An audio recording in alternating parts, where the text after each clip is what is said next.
Podemos contemplar el mundo como una gran casa administrada por Dios. Eso a través de las dispensaciones. No solamente Dios, sus mayordomos. Él organiza sus asuntos de acuerdo a su voluntad y en varias etapas de la revelación. Esa revelación va a ser en el proceso del tiempo. Los mayordomos vamos a ver que puede ser o un hombre, como ya lo vimos, o una nación, o la humanidad, o una familia humana específica. ¿Se acuerdan que dijimos que Dios hacía pactos con diferentes grupos de personas? Lo había hecho con un hombre, con una nación, con la humanidad y con una familia humana específica. Esos van a ser los mayordomos que vamos a ir viendo en esa revelación. Estas etapas las vamos a llamar, de revelación las vamos a llamar dispensaciones, periodo de tiempo durante el cual el hombre es probado en cuanto a alguna revelación específica de su voluntad. También vamos a ver, cuando estudiemos las dispensaciones ahora, algunos puntos importantes bajo cada dispensación. Si ustedes se fijan ahí, tienen los puntos. ¿Quién es el personaje clave en cada dispensación? La extensión del periodo, ¿de dónde hasta dónde abarca? La porción general de la Escritura. Por ejemplo, Génesis capítulo 1 al 3, desde que el personaje clave, Adán, en la extensión del periodo desde que Dios lo colocó en el Edén hasta que Dios lo sacó del Edén. De esa manera vamos a tener una vista panorámica de la Escritura, la característica o estado del hombre durante ese periodo de tiempo, la responsabilidad que el hombre tenía, el fracaso del hombre en ese periodo de tiempo, el juicio, y vamos a ver algo que es interesante. Dios interviene en medio de ese juicio en gracia.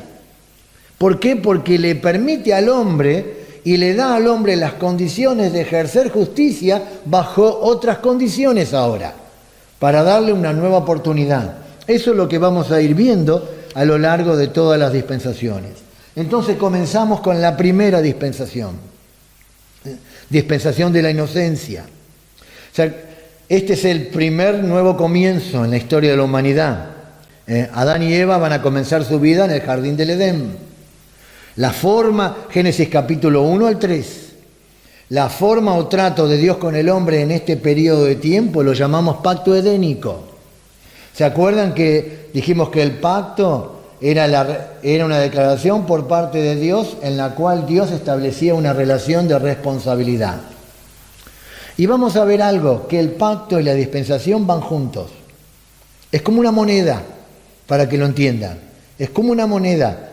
Una moneda tiene dos caras. De un lado de la cara tenemos el pacto. Del otro lado de la cara tenemos la dispensación. Y vos me preguntás, ¿y cuál es la diferencia entre el pacto y la dispensación? Es que el pacto enfatiza lo que Dios va a hacer. La dispensación enfatiza lo que el hombre tiene que hacer. En el Edén, el pacto enfatizaba lo que Dios tenía que hacer y Dios le estaba dando al hombre el dominio sobre la creación en el pacto edénico. La dispensación enfatiza lo que el hombre tiene que hacer. ¿Y qué es lo que el hombre tenía que hacer en el Edén? No tenía que comer del árbol del conocimiento del bien y del mal. Ambos aspectos del mismo asunto. Muy bien, vamos a ver entonces lo que son dentro de cada dispensación, las aplicaciones limitadas y universales. Dijimos que los íbamos a llamar, qué cosas correspondían a las personas que vivieron en aquel entonces y qué cosas nos corresponden, que nos llegan hasta nosotros en el día de hoy, claramente. Y eso es lo que vamos a ver. Dentro de aplicaciones limitadas y aplicaciones universales. Nosotros las habíamos llamado compromisos inmediatos y compromisos futuros. Es lo mismo. O sea, ¿qué cosas Dios estaba diciendo en aquel entonces que solamente le llegan a Adán desde Génesis capítulo 1 al 3? Pero ¿qué cosas Dios dijo desde Génesis capítulo 1 al 3 que también son para nosotros en el día de hoy? Por ejemplo, aplicaciones limitadas, la dieta de vegetales y frutas. No es para nosotros. ¿Pero por qué no es para nosotros? O sea, porque vimos claramente en 1 Timoteo capítulo 4, cuando estudiamos lo que era la dieta del hombre, que el hombre puede comer todo. O sea, si una persona quiere ser vegetariana, puede ser vegetariana, pero no puede decir que bíblicamente la Biblia dice que el hombre tiene que comer solamente verduras, porque vimos por 1 Timoteo capítulo 4, claramente versículo 1 al 5, que el hombre puede comer carne, todo lo que Dios creó es bueno si se toma con acción de gracias, y limpio, dice la Escritura. El mandamiento de cuidar y labrar el jardín solamente fue para Adán y Eva, no es para nosotros en el día de hoy. Es claro. En tercer lugar, el mandamiento de no comer del árbol del conocimiento del bien y del mal. Eso no es para nosotros en este día. Fue dicho para Adán y para Eva. En cuarto lugar, vamos a ver que vivirían en un ambiente totalmente perfecto e ideal. Porque el Edén no había pecado, el ambiente era ideal. No es para nosotros en este día, porque nosotros por causa del pecado vivimos constantemente bombardeados por la sensualidad, por la inmoralidad y por un montón de cosas más. Pero el hombre en el Edén, su ambiente era totalmente ideal. Es evidente que eso no es para nosotros en el día de hoy. Ahora, si no es para nosotros, ¿para qué se escribió? Romanos capítulo 15, versículo 4, dice claramente que las cosas que se escribieron antes se escribieron para nuestra enseñanza. Si bien no está dirigida directamente a nosotros, nosotros podemos sacar de allí aplicaciones para nosotros en cuanto a cómo podemos agradar a Dios a través de la obediencia y a través de cumplir lo que Dios nos pide. Aplicaciones universales, ¿qué cosas Dios dijo en aquel entonces que nos llegan hasta nosotros en el día de hoy? Por ejemplo, el mandamiento de llenar la tierra y de dominarla.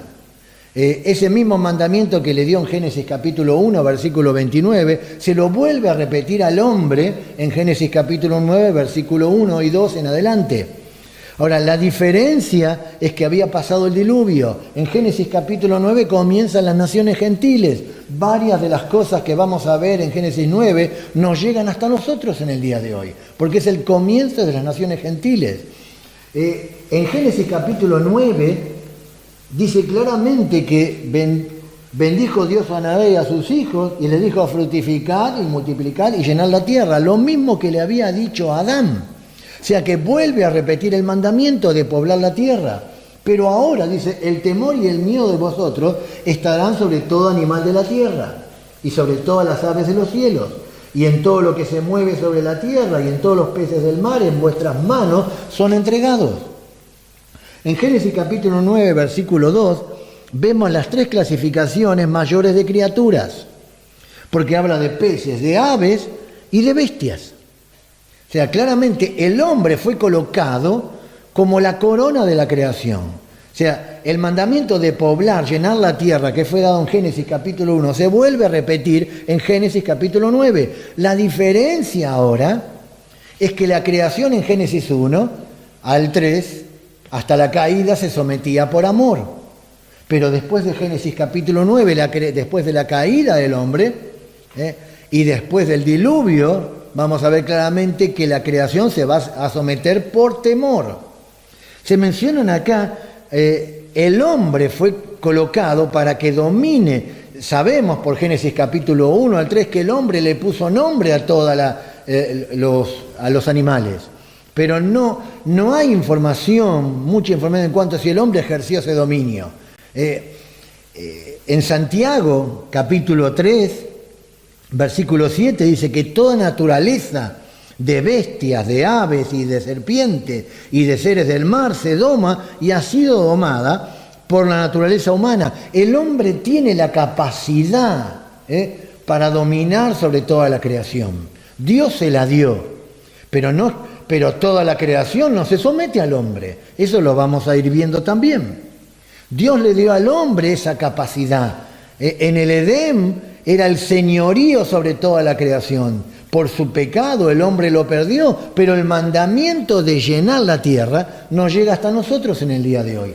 En el Salmo 8, el salmista habla justamente de esta investidura de poder, de autoridad que Dios le dio al hombre. El Salmo 8, Dice claramente, fíjense qué interesante que es este salmo, porque el salmista está hablando de la gloria de Dios y la honra del hombre, y en el versículo 3 comienza a hablar, dice, cuando veo tus cielos, obra de tus dedos, la luna y las estrellas que tú formaste, digo, ¿qué es el hombre para que tengas de él memoria y el hijo del hombre para que lo visites? Le has hecho poco menor que los ángeles, lo coronaste de gloria y de honra. Y fíjense ahora, le hiciste señorear sobre las obras de tus manos. Las obras de tus manos es la creación. Dice, todo lo pusiste debajo de sus pies, ovejas, bueyes, todo ello, y asimismo las bestias del campo, las aves de los cielos y los peces del mar, todo cuando pasa por los senderos del mar. El salmista se está refiriendo justamente a lo que estamos viendo de la investidura de poder y autoridad y el hecho de que el hombre tiene que dominar la tierra. El salmista, posiblemente en una noche estrellada, estando allí meditando en la grandeza de Dios y en lo que Dios había hecho por él, dijo, Señor, no lo entiendo. Cuando veo tus cielos, obra de tus manos, la luna y las estrellas, ¿qué es el hombre? Y se mira a sí mismo y se ve con la autoridad que Dios le dio. Todo lo pusiste debajo de sus pies. Entonces, vemos claramente que el mandamiento de llenar la tierra y de dominarla es claramente un mandato de aplicación universal. También un mandato de aplicación universal de Génesis capítulo 1 al 13 es la institución del matrimonio. ¿Se acuerdan que? Y lo dimos como ejemplo. Claramente la institución del matrimonio nos llega hasta nosotros en el día de hoy. ¿Por qué? Por ejemplo, en Mateo capítulo 19, versículos 4 y 5, cuando al Señor Jesucristo le preguntaron, mejor dicho, lo querían atrapar por su enseñanza y lo querían atrapar con el divorcio, el Señor Jesucristo citó claramente Génesis capítulo 2, para referirse a la institución del matrimonio. Dejará el hombre a su padre y a su madre y se unirá a su mujer y serán una sola carne. Cuando Pablo, allí en Efesios, habla primero sobre la iglesia y comparando con el matrimonio, dice claramente, cita Génesis para hablar de lo que era la institución del matrimonio como programa de Dios que nos llega hasta nosotros en el día de hoy. Entonces, vemos en Génesis capítulo 1 al 3 que algunas cosas que Dios dijo correspondían para las personas de aquel entonces, pero también vemos que había cosas que Dios dijo en ese entonces que nos llegan hasta nosotros en el día de hoy. El discernimiento de estos mandatos de Dios nos va a ayudar a nosotros mucho en entender la Escritura. O sea, no es difícil, es simplemente prestar atención y ver cómo Dios decía cosas que correspondían para las personas de aquel entonces. Generalmente nos vamos a dar cuenta que son mandamientos temporales, pero después Dios va a proyectar su mirada, porque ese es el Dios maravilloso que tenemos, y la Biblia es un libro vivo, y nos vamos a dar cuenta que Dios también va a decir cosas que nos van a llegar hasta nosotros en el día de hoy, y vamos a poder aprender más de lo que es la naturaleza de nuestro Dios. ¿Cuál es el fracaso en este periodo de tiempo? En Génesis capítulo 3 vamos a ver el fracaso claramente, versículo 1 al 8, desobedecieron el mandato de Dios. Recuerden que en ese periodo de tiempo, de Génesis capítulo 1 al 3, Dios le dio una revelación específica de su voluntad. ¿Cuál era esa revelación específica de su voluntad? No tenían que comer del árbol del conocimiento del bien y del mal. O sea, por favor, no te quedes con un árbol solamente. O sea, cuando Dios le dijo claramente al hombre que no debía comer del árbol del conocimiento del bien y del mal, Dios quería enseñarle al hombre la lección del señorío. Dios colocó al hombre como corona de la creación, pero el hombre tenía que entender que por sobre el hombre estaba Dios. Al darle al hombre la posibilidad de elección, Dios le dio al hombre la capacidad, la dignidad más grande de todo ser humano, que es el libre albedrío, la capacidad de decisión, de elección. Porque Dios quería que el hombre le sirva y le obedezca por amor, y no por temor. Entonces, el hombre, él sabía que el día que él desobedecía, entonces la muerte, no en sí la muerte, pero sí el castigo iba a entrar en su generación.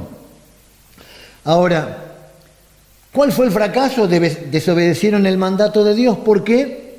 Porque dudaron de la palabra de Dios, lo que Dios les había dicho, y se sometieron al diablo, al tentador, y le entregaron el dominio del mundo. Dios lo había colocado al hombre para dominar sobre toda la creación. Este juicio es un juicio terrible, porque los alcances de este juicio nos llegan hasta nosotros en el día de hoy. Romanos capítulo 5, versículo 12 dice claramente: así como el pecado entró en el mundo por un hombre y por el pecado la muerte, así la muerte pasó a todos los hombres por cuanto todos pecaron. Fíjense que lo que sucedió en Génesis capítulo 1 al 3, tenemos las consecuencias en el día de hoy, el día que nos toca vivir.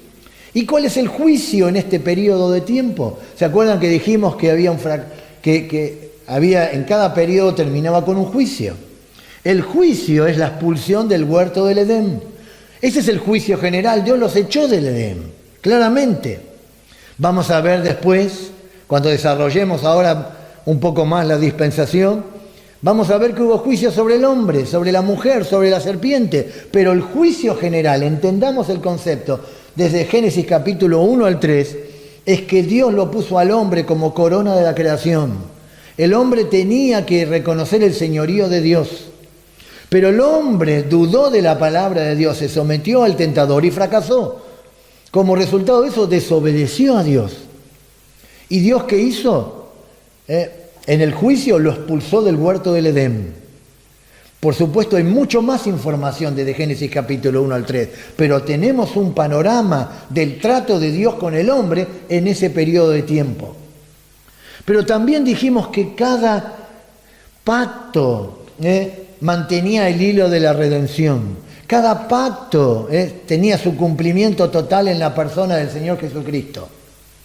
Y lo vemos claramente en la persona del Hijo de Dios, el Señor Jesucristo.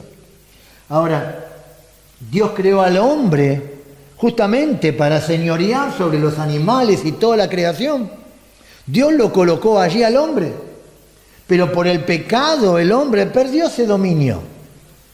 Cuando el hombre desobedeció a Dios, ahí perdió el dominio de la creación. Pero gloria a Dios, por la obra de Cristo en la cruz del Calvario, Cristo en el Calvario recuperó. Cristo es el postrer Adán. Cristo en el Calvario recuperó el dominio sobre la creación que el hombre perdió. El hombre lo perdió y Cristo lo recuperó en la cruz del Calvario. ¿Tendrá su total cumplimiento el pacto edénico en el reino milenial? ¿Por qué decimos esto? Porque en el reino milenial toda la creación va a ser libertada, Romanos capítulo 8, versículo 21, de la esclavitud de corrupción, dice la Escritura. Romanos capítulo 8, versículo 21 dice que cuando Cristo vuelva a reinar otra vez aquí a la tierra, en ese reino milenial de 1000 años, literalmente, Apocalipsis capítulo 20, Cristo va a volver a la tierra, la creación va a ser libertada de la esclavitud de corrupción. ¿Qué significa eso? Que toda la maldición de Génesis capítulo 3 va a desaparecer. Todos los cataclismos, todos los cambios climáticos, todas las espinas, los cardos, la fiereza de los animales, todo va a desaparecer. Y ahí va a tener el hombre va a ejercer dominio sobre la creación.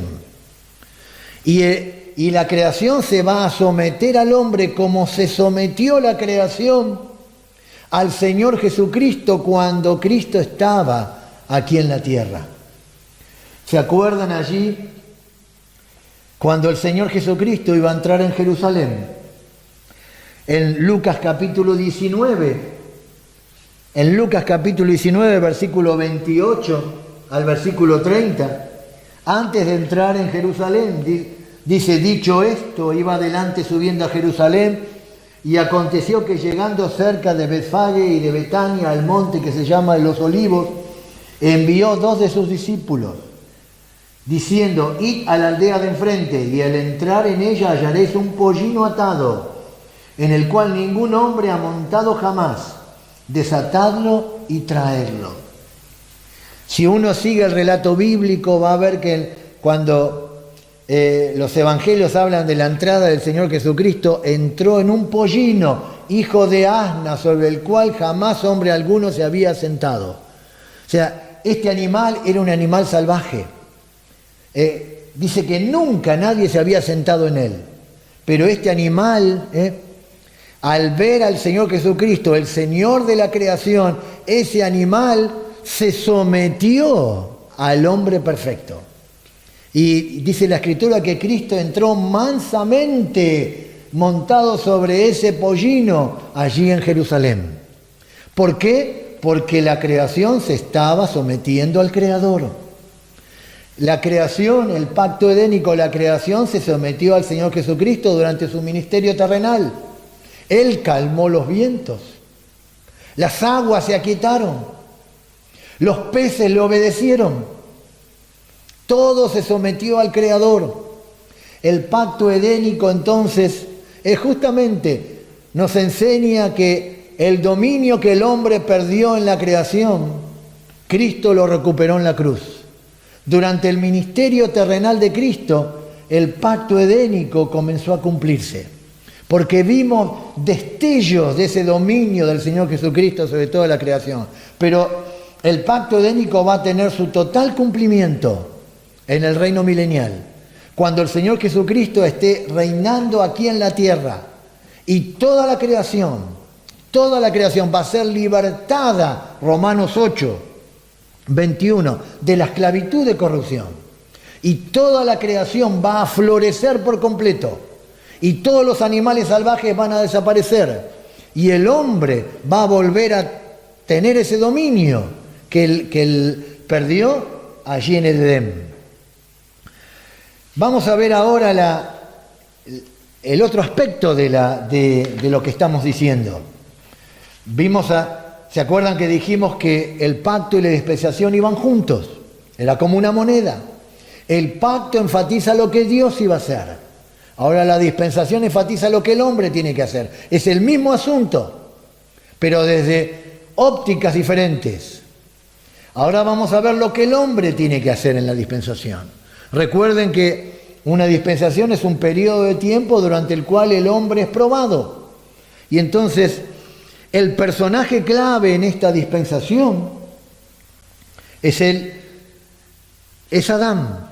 Vamos a ver claramente Génesis capítulo 1 al 3, no tenemos inconvenientes en ubicar a nuestro personaje más importante, Adán.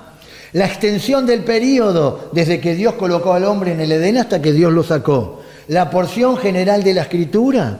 Ustedes esto lo tienen todos en la plataforma, en sus apuntes. Ustedes lo pueden seguir claramente con sus apuntes.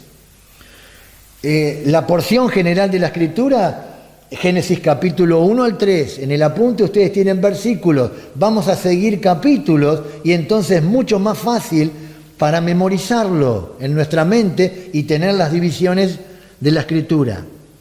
La característica o estado del hombre durante este periodo de tiempo.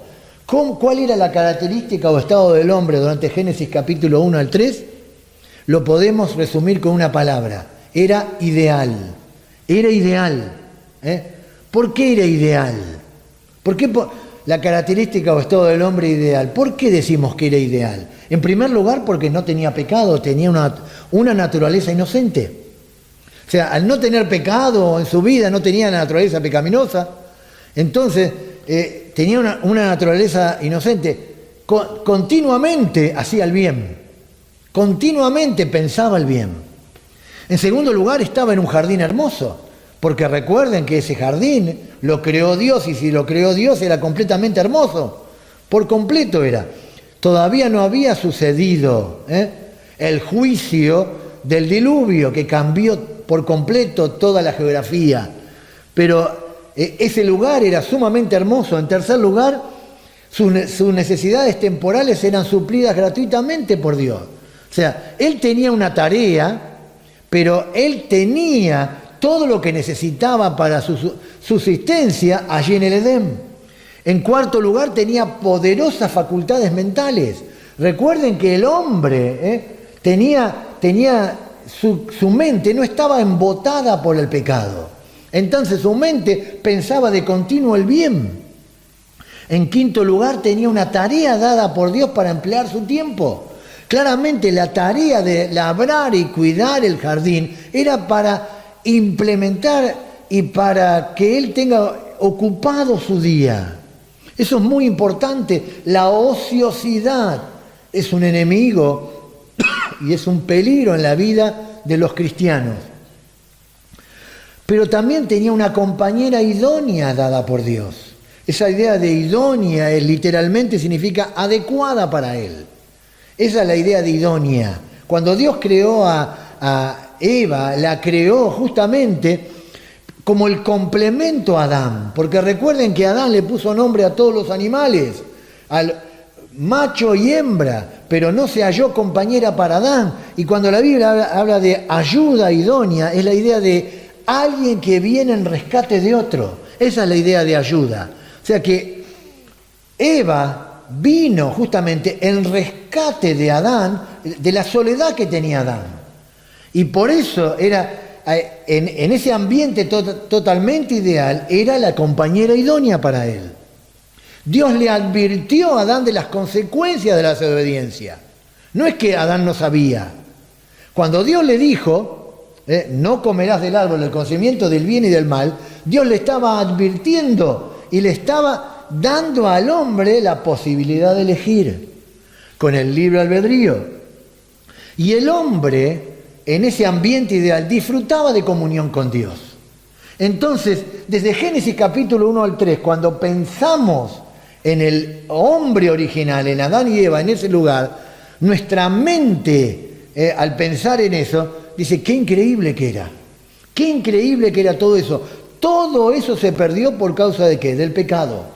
Lo que hizo Adán, lo continuamos nosotros, porque reproducimos los hechos pecaminosos de Adán. ¿Cuál era la responsabilidad del hombre durante esta dispensación? Como ya dijimos, no comer del árbol del conocimiento del bien y del mal y reconocer el señorío de Dios. O sea que el hombre tenía que reconocer que claramente que había sobre el hombre existía una autoridad mayor, y esa autoridad mayor era ¿quién? Dios. El fracaso del hombre durante esta dispensación, ya lo vimos recién, desobedecieron el mandato de Dios, claramente. Ahora fíjense que el diablo qué astuto que es el diablo, porque en Génesis capítulo 3, cuando uno se fija en la tentación, es interesante. Porque en primer lugar, Satanás cuestiona la palabra de Dios. Génesis capítulo 3, versículo 1, ¿con qué Dios os ha dicho? Introdujo en la mujer la duda, cuestiona la palabra de Dios. En segundo lugar, versículo 4, niega la palabra de Dios, porque dice, no moriréis. Y recuerden que Dios le había dicho a Adán que el día que él comiere de ese árbol ciertamente iba a morir. Fíjense que primero cuestiona, luego niega, y en tercer lugar, versículo 5, sustituye la palabra de Dios con sus propias mentiras. Porque dice que el día que coman la serpiente le dijo, si comían de ese árbol iban a ser abiertos sus ojos y iban a vivir para siempre. ¿Quién le dijo eso? Era una mentira. Entonces, ¿la serpiente qué hace? Cuestiona. Y siempre ese va a ser el ataque del diablo en la vida de un creyente. Va a cuestionar, van a comenzar tus dudas en tu mente. Después va a negar la palabra de Dios y después la va a sustituir con sus propias mentiras. Entonces, el juicio resultante fue la expulsión del huerto del Edén.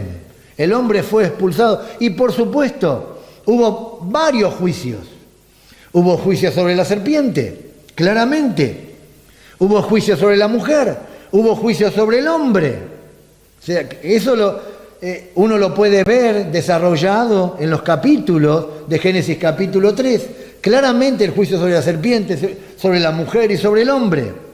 Pero Dios no terminó con el hombre ahí, y con esto cerramos. Dios va a intervenir en gracia. ¿Por qué? Dios va a intervenir en gracia porque le va a prometer al hombre, en primer lugar, un redentor. Dios interviene en gracia, no terminó con el hombre. Génesis capítulo 3, versículo 15, tenemos la primer profecía mesiánica. Qué interesante. Vemos la bondad de Dios al prometer un redentor antes de enviar sus juicios. Si ustedes se fijan, primero tenemos la bondad de Dios prometiendo un redentor y después Dios envía su juicio. Dios reemplazó las hojas de higuera por túnicas de pieles. Y vamos a ver en nuestro próximo estudio lo que significan las túnicas de pieles. Y en último lugar, en su gracia, Dios los echó del jardín. ¿Por qué? Para que ellos no tomen el árbol de la vida, porque estaba el otro árbol, el árbol de la vida, y pudieran comer de ese árbol y vivir en estado pecaminoso para siempre. En nuestro próximo estudio vamos a ver la dispensación de la conciencia.